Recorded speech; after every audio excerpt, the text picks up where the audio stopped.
Alright, let's see what we got here. Alright. Lamed Gimel. Hey friends, what's up? Welcome back to Babylon Talmud. Today we're studying Daf Lamed Gimel, Daf 33 of Masechta Beitzah. Daf 33, we kind of like continue discussing the Mishnah from yesterday. I'm talking about like barrels and pots and all that kind of fun stuff. Then we get to a new Mishnah which talks about toothpicks, I guess. I don't know. Are you guys into toothpicks? I feel like I don't use them so much. But I don't know. You guys into them? Well, we're going to learn about toothpicks, okay? Friends, we're on Daf Lamed Gimel Amud Aleph. Second line on the page.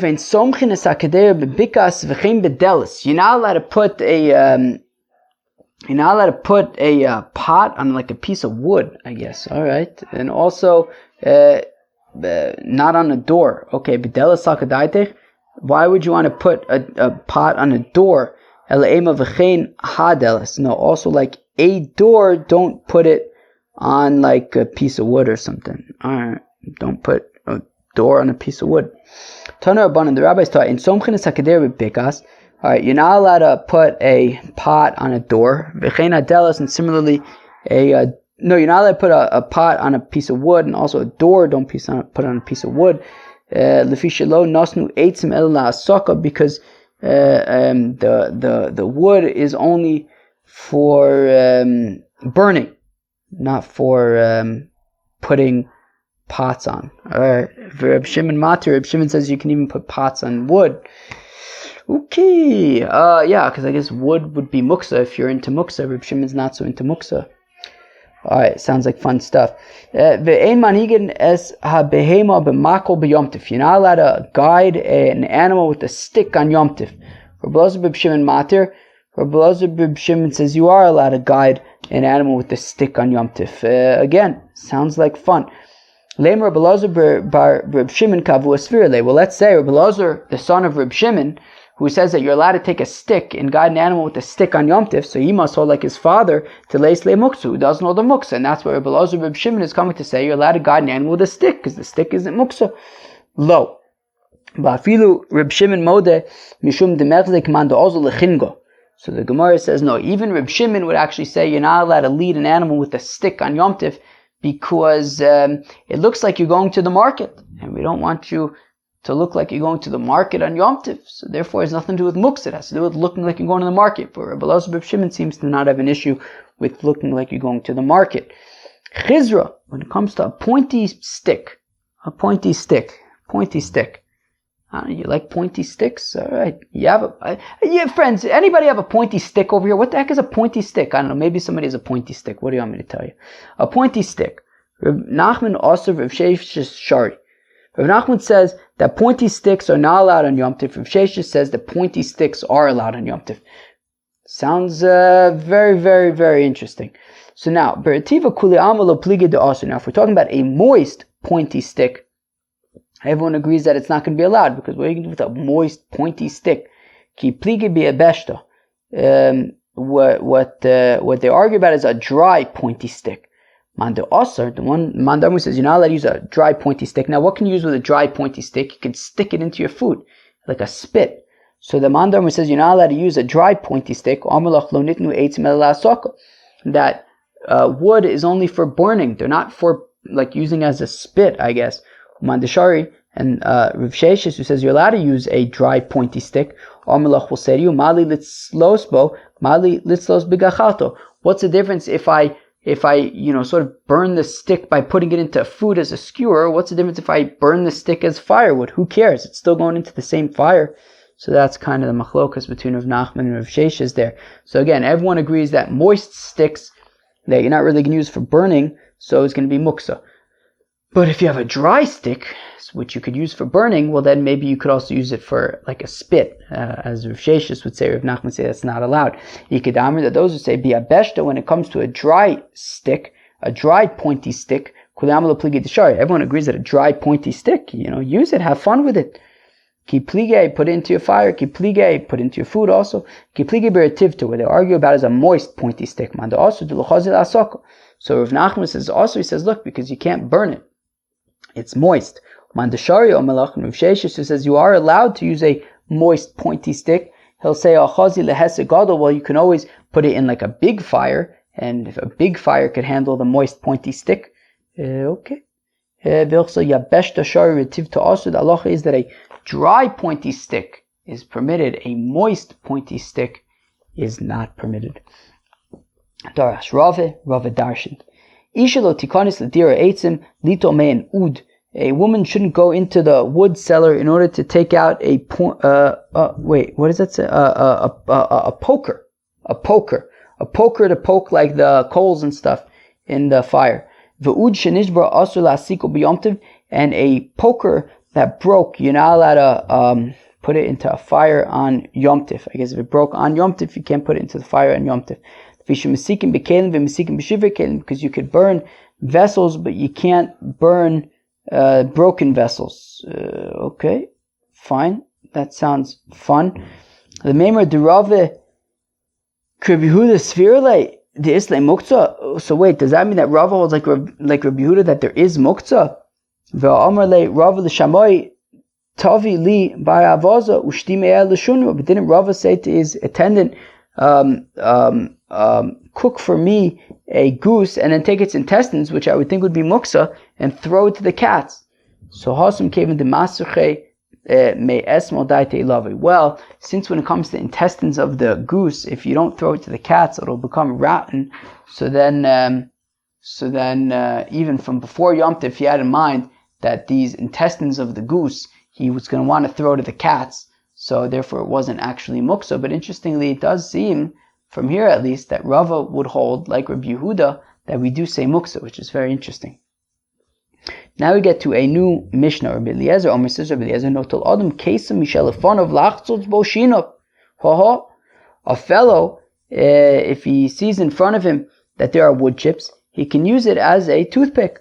Megabiv min achotzer, and you can collect wood chips from the courtyard, madlik, and you can light them. That everything in the chotzer, everything in the courtyard is considered prepared, is not muktzah, according to Rabbi Eliezer. The Chacham says, look, you can gather from what's in front of you and use that for firewood. So Chacham say you can take what's in front of you and you can use it for firewood, but not the entire. We don't say that the entire chotzer is considered, prepared for you. And also, you can only use it for firewood, not for toothpicks. So the Chacham argue with Rabbi Eliezer on two fronts. Rabbi Eliezer says that you're allowed to take, some wood from in front of you and use it as a toothpick. You can also gather wood from the entire chotzer for firewood. The rabbis say, look, you can't use the entire chotzer. You can only use what's in front of you, and you can only use it for firewood, not for toothpicks. In Motziin, or lo mina eitzim, you can't take wood and spark wood to kind of start a fire. V'lo mina avonim, and you can't use stones to start a fire either. V'lo mina offer, and you can't take some kind of hard dirt that you can break up somehow and cause sparks and make a whole fire thing. V'lo mina raifim, and not from tiles. V'lo mina moyim, and I guess you could somehow take some kind of glass and there's water in it and direct the sun through the water and make things really hot and fiery. And all right, and you also can't make tiles very, very hot in order to cook on them. All right, interesting things. All right. I wonder if I imagine you can't take a lighter or something and just make a fire with a lighter on Shabbos. I imagine it'll probably be something similar to one of these examples, maybe using stones or some kind of other thing to make a fire. Okay.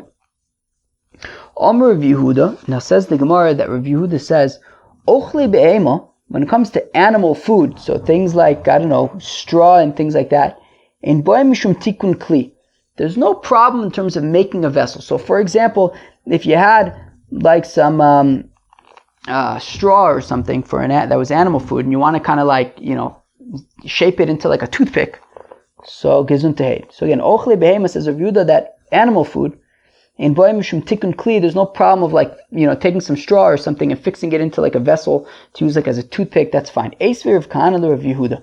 Rav Kahana asks a kasha to Rav Yehuda. What's the question? Metaltlin atze besomim le'ariach boen.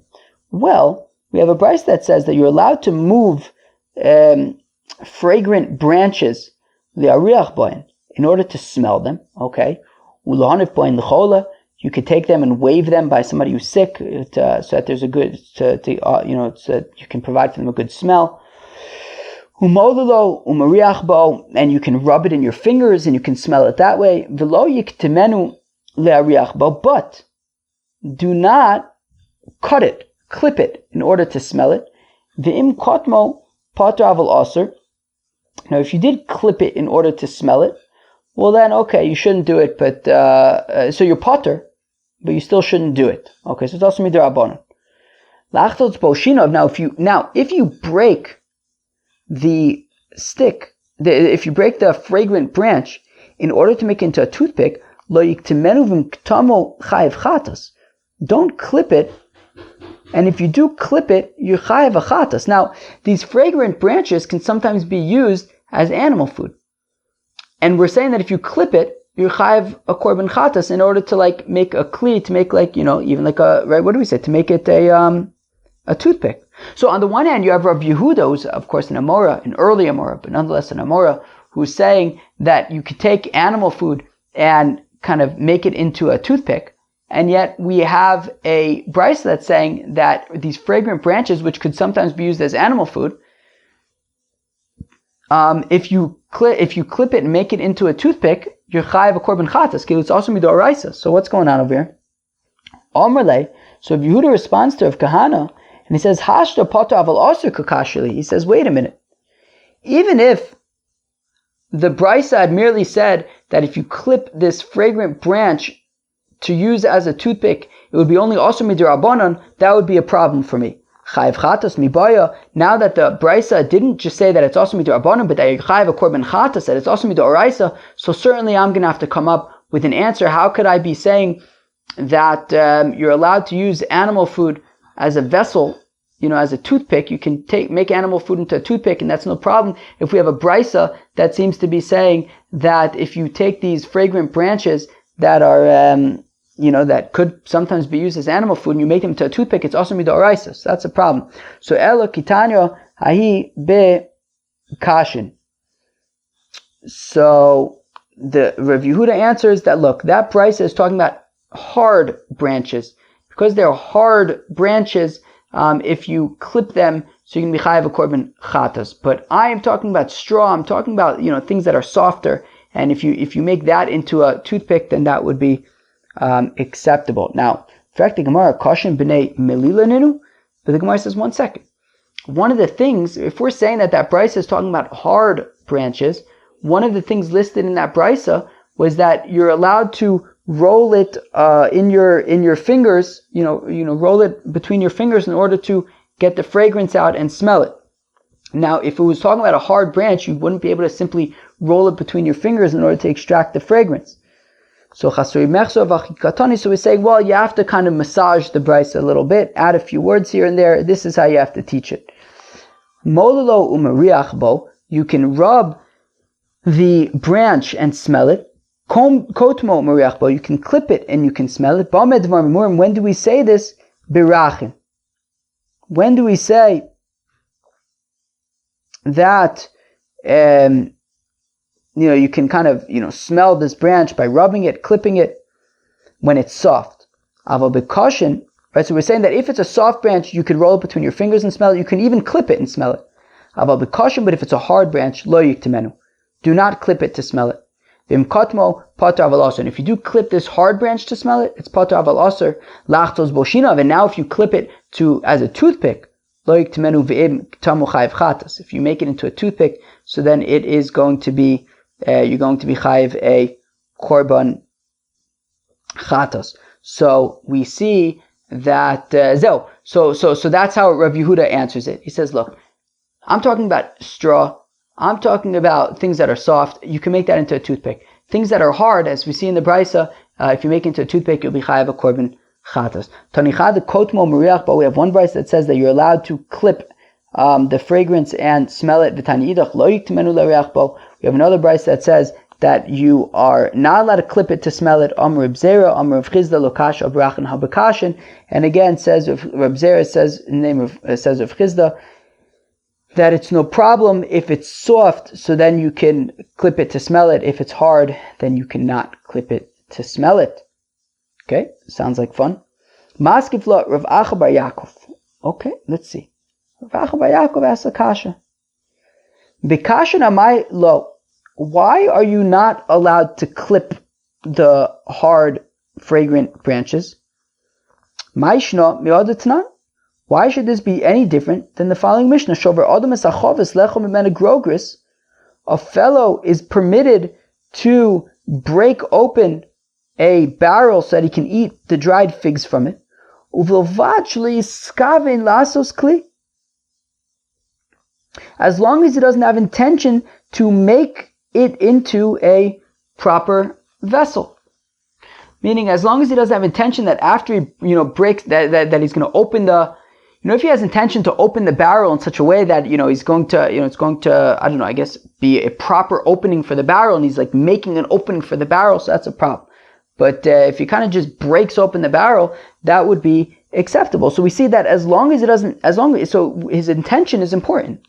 That if his intention is not to make a vessel, so then we seem to be right. If he's just breaking open the barrel, it's fine. As long as his intention is not to like make a proper opening to this barrel, so then we say it's acceptable. So why are we saying that if you have this hard branch, you're not allowed to clip it in order to smell it? As long as you don't have any intention of making like a toothpick or something, shouldn't we say it should be fine? Just like we say you're allowed to break open a barrel to take out the figs, as long as your intention is not to like make a proper opening. So again, let's read it again. So Maskefla Rav Acha bar Yaakov asks, V'kashan amai lo, why can I not clip the branch in order to smell it? Who cares? As long as I'm not intending to make a toothpick, what's the problem? Why should it be any different than the Mishnah that says that a fellow is allowed to break open a barrel in order to eat the figs, as long as you don't have intention to make a proper opening, a reusable opening, I guess, for the barrel. So as long as, in the case of an example of our hard, fragrant branch, why can't he just, clip it to smell it, as long as he doesn't have intention to make a toothpick? V'od, and additionally, Harava bar Rav Ada v'Ravin bar Rav Ada, Damar Tavari, that both Rava bar Rav Ada and Ravin bar Rav Ada say, Ki avinan bar Rav Yehuda, that when they were by Rav Yehuda, hava mavshach v'yoev lon, he would strip off branches and give us alvasa, these big sticks. So we see that Rav Yehuda would take these sticks and he would strip off the branches.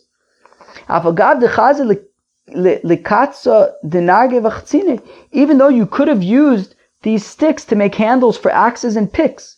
So we see that he's basically clipping or stripping away, I guess, the outside of these sticks. And even though we should theoretically be concerned, well, what if you make a handle for it maybe he's going to make a smooth handle for like an axe or a pick, and we don't seem to be concerned about that.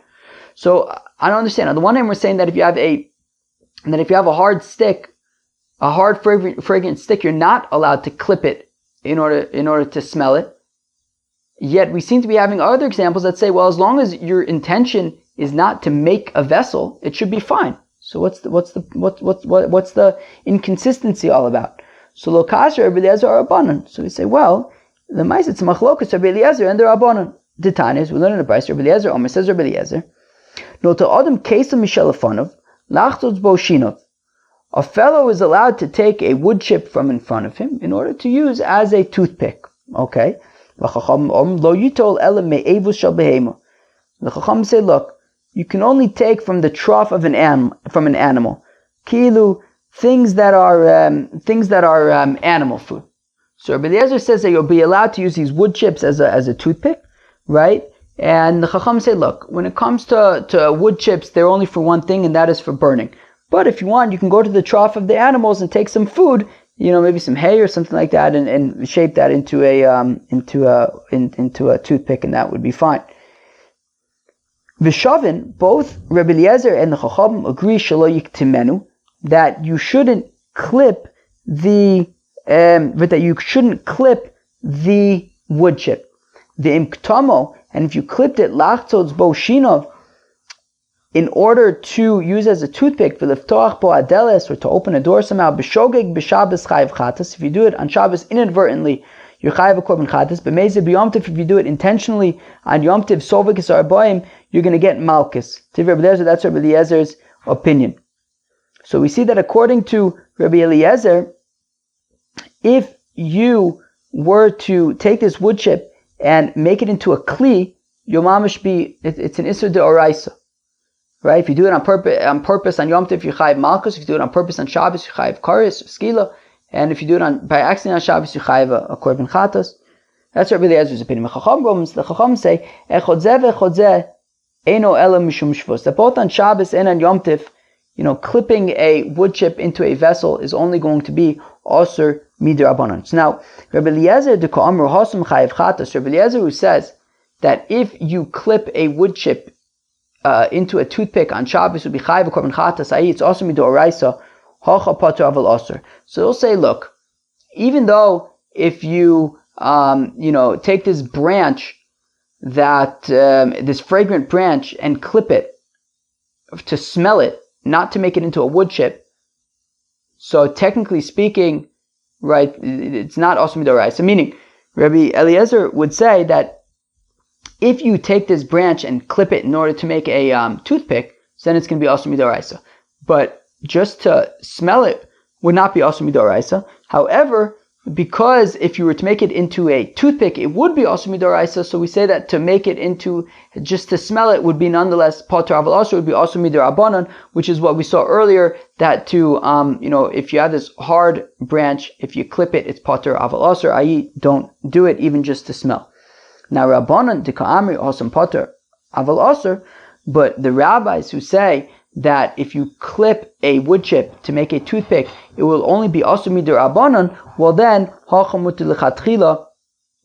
then, when it comes to this fragrant branch to clip it just to smell it, well then, what's the worst that'll happen? You'll do it to make a toothpick, and it'll be also midrabanan. So just to smell it, they're going to say that it is completely mutter, and that is like the Beitzah that says that you're allowed to break open the vessel to get the figs, and like Rav Yehuda, who would kind of strip away the wood, because they're saying, look, as long as you don't have intention to make it into a vessel, it's going to be permitted, because even making it into a vessel would only be also midrabanan, according to the rabbis. But one second, Rabbi Eliezer, who says that breaking open, right, even if Rabbi Eliezer says that even when you don't have intention to make a vessel, for example, when you have this fragrant hard branch that you want to clip just to smell it, so he says that it's also midrabanan. Well, then what about the Mishnah that says what about that Mishnah that says that you're allowed to break open a barrel in order to take out the figs, as long as your intention is not to make a permanent opening to the barrel? Well, if that's the case, right, so what does Rabbi Eliezer disagree with that? Now, of course, he's allowed to disagree with that because he's a Tana, but we want to know, does Rabbi Eliezer in fact disagree with that Mishnah that says that you're allowed to break open a vessel in order to take out the figs, as long as you don't have intention to make a permanent kind of opening, a proper opening? Because according to Rabbi Eliezer, it sounds like, since he would say that if you have intention to make this wood chip into a toothpick, it would be also midoraisa. Therefore, he says even to clip a branch for the smell would be at least also midorabanan. Well, if that's the case, then breaking open the barrel, wouldn't he say that it's also midorabanan? But the Mishnah seems to be saying it's okay. So, where am I? Let's coming last was clear. Amar Rav Ashi kitana ibit mustaki. So Rav Ashi says, well, that vessel is specifically talking about a vessel, like a barrel that was repaired with resin that isn't really in such great shape anyways, and therefore we're not really concerned that you're going to want to make a permanent kind of opening, a reusable opening, because the barrel isn't in such good shape anyways, and that's why the Mishnah says that you'd be allowed to break it open, as long as you don't have intention to sort of make a permanent opening to the vessel, because it's not really in good shape anyway. So even Rabbi Eliezer would say it would be permitted, because we're not super concerned that you're really going to be making a permanent opening over there. Okay, the Mishnah continued. Magabiv min achotzer. Rabbi Eliezer had said that you're allowed to collect wood for burning from the chotzer. Tanu Rabbanan, the rabbis taught Magabiv min achotzer madlik. You're allowed to collect wood from the chotzer and light it. Shekomash b'chotzer muchanu, because anything in the chatzer, in the courtyard, is considered prepared. It's not muktzah.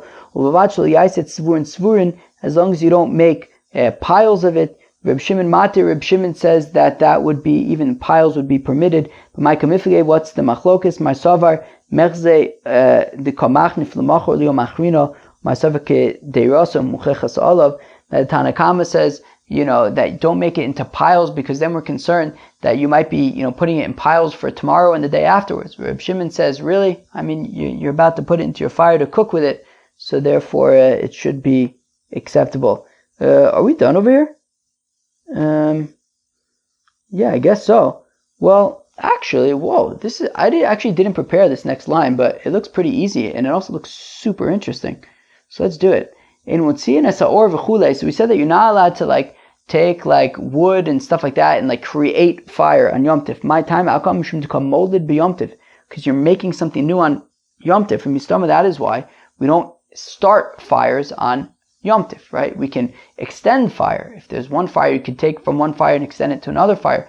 But we don't start fires because you are creating something new on Yom Tif. Super, super interesting. Friends, that was Daf Lamed Gimel, Masechta Beitzah. Okay, so the first part of the Daf kind of talked about putting a pot on wood or something. I don't know, sounded interesting, I guess. Then we talked about pokey sticks. Rav Nachman had said that pokey sticks are not allowed. Rav Shesha says they are allowed. The question was, well, do they agree that with moist ones that they're not allowed? They only argue about dry ones. Do we say that everyone agrees that dry ones are allowed, but they only disagree with moist ones? And we then said, look, when it comes to moist ones, they're not allowed when dry ones are allowed. All right, sounded like fun stuff. So an interesting thing that it seems like Rav holds like Rabbi Yehuda when it comes to muksa, which is very interesting. Cool. Then we got to this new Mishnah where we saw machlokas between Rabbi Eliezer and the Chachamim, that Rabbi Eliezer says that you're allowed to use a wood chip that's in front of you as a toothpick, and you can gather wood from anywhere in your courtyard in order to put into fire. Whereas the rabbi said, look, you can gather wood from in front of you to make a fire, and that's it. No toothpicks, no using the entire courtyard. Only what's in front of you for fire, and that's about it. Then we got to this interesting machlokas between Rabbi Eliezer and the Chachamim about can you basically use can you take a barrel, or can you take a stick? Let's say you have a fragrant piece of wood. Can you clip it in order to smell it? Now, in theory, as long as you don't make it into a vessel, so then it should be okay. You're just smelling it. But here's the thing. Rabbi Eliezer says that if you were to make it into a vessel, so then it would be also midorai. So therefore, we don't want you even to clip it just to smell it. Whereas the Chachamim say that, look, if you clip it to make it into a vessel, it would only be also midorabanan anyway. So therefore, to clip it to smell it should really be fine. Then at the end of the daf, we saw something extremely interesting, which I imagine many people are aware of, that, on Yom Tif, we don't create fires on Yom Tif, but we can extend from, one fire to another, which is very, very interesting. So, friends, that was Daf Lamed Gimel, Masechta Beitzah. I hope you enjoyed it. Peace out.